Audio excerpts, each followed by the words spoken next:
কিয় নিদিম সিকিউৰিটি? কালি যদি আলফাই মাৰি দিলেহেঁতেন তেতিয়া কোনে দায়িত্ব ল'লেহেঁতেন? যদি গৌৰৱ চুমানীক আলফাই মাৰিলেহেঁতেন, পৰেশ বৰুৱাই অপেনলি কৈছে, পৰেশ বৰুৱা ডাঙৰীয়া, যে তেওঁক মাৰিম। তো মাৰিম বুলি ক'লে গভৰ্ণমেণ্টে সিকিউৰিটি নিদিব নেকি? কালি যদি মাৰি থৈ গ'লহেঁতেন তেতিয়া মই ক'ত গ'লোহেঁতেন? মোকেতো জেলত লৈ গ'লহেঁতেন আলফাৰ লগত ইয়াৰ মিলা মিছা আছে বুলি। যিমান বিনিয়োগ আহিব বাহিৰৰ পৰাইতো বিনিয়োগ আহিব। যদি অসমীয়া মানুহক আপুনি ইয়াতে কয় যে বাহিৰৰ পৰা অহা মানুহে একেবাৰে মাটি কিনিব নোৱাৰিব, কোনোবাই কৈ দিব অসমীয়া ল'ৰাও বাহিৰত যাব নোৱাৰিব কাম কৰিবৰ কাৰণে। আমাৰ অসমীয়া ল'ৰাটো লাখ লাখ বাহিৰত আছে, মানে লষ্ট হ'ব। মাৰোৱাৰী মানুহে যদি অসমত ইণ্ডাষ্ট্ৰী নকৰে, যদি বাহিৰৰ পৰা বিনিয়োগ নাহে, অসমত ইণ্ডাষ্ট্ৰী কোনে কৰিব? ইণ্ডাষ্ট্ৰী নকৰিলে এমপ্লয়মেণ্ট কেনেকৈ হ'ব? গতিকে আবেগৰ কথাটো বেলেগ, বিবেকেদি ভাবাটো বেলেগ। যদি বিবেকেদি ভাবি কিবা সিদ্ধান্ত হয় তাততো মোৰ কোনো আপত্তি নাই, কিন্তু অনা অসমীয়া মানুহখিনিক টাৰ্গেট কৰি লৈ আমি কি কৰিব পাৰোঁ? আমিতো কোনেও দাবী কৰা নাই যে মিয়াই মাটি কিনা বন্ধ কৰিব লাগে। আমি মাৰোৱাৰী বিহাৰী মানুহখিনিক কিয় টাৰ্গেট কৰিব লাগে? আমি মিয়াখিনিৰ কথাওতো ক'ব লাগে যে মিয়াই মাটি কিনা বন্ধ কৰক, সেইটোতো আমি কোনেও নকওঁ।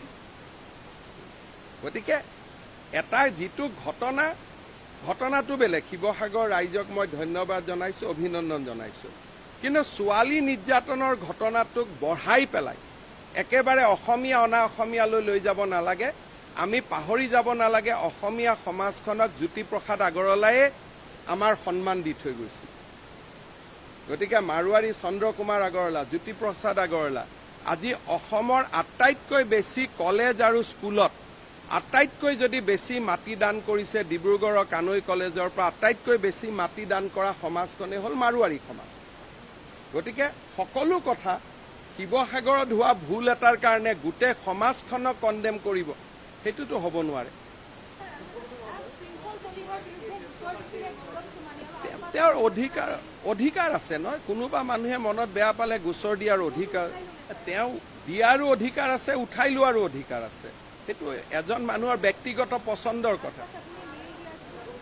আলফা স্বাধীনে মেইল দিছে কাৰণে আমি তেওঁক সিকিউৰিটি দিছোঁ। কি কৈছে শৃংখল চলিহাই?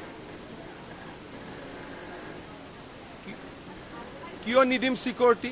কালি যদি আলফাই মাৰি দিলেহেঁতেন তেতিয়া কোনে দায়িত্ব ল'লেহেঁতেন?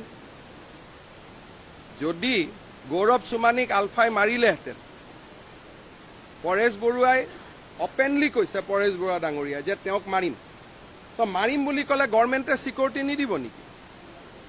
কালি যদি মাৰি থৈ গ'লহেঁতেন তেতিয়া মই ক'ত গ'লোহেঁতেন? মোকেতো জেলত লৈ গ'লহেঁতেন আলফাৰ লগত ইয়াৰ মিলা মিছা আছে বুলি। সেইটো ভয় খোৱাটো তেওঁৰ কথা, ভয় নোখোৱাটো তেওঁৰ কথা। সেইটোতো তেওঁৰ ব্যক্তিগত কথা। গৌৰৱ চুমানীৰ হৈ মোৰ ক'বলগীয়া একো নাই, কিন্তু যাকে আলফাই ভাবুকি দিব তাক নিৰাপত্তা দিয়াটো চৰকাৰৰ দায়িত্ব। সি লাগিলে চুৰ হওক, ক্ৰিমিনেল হওক, পুলিচ হওক। মোৰ কনষ্টিটিউশ্যনেল দায়িত্বটোতো মই পালন কৰিবই লাগিব।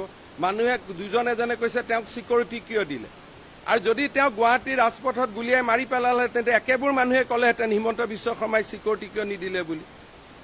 গতিকে এইবিলাক কথাটো আমিতো আইন আৰু কানুনৰ মতে যাব লাগিব।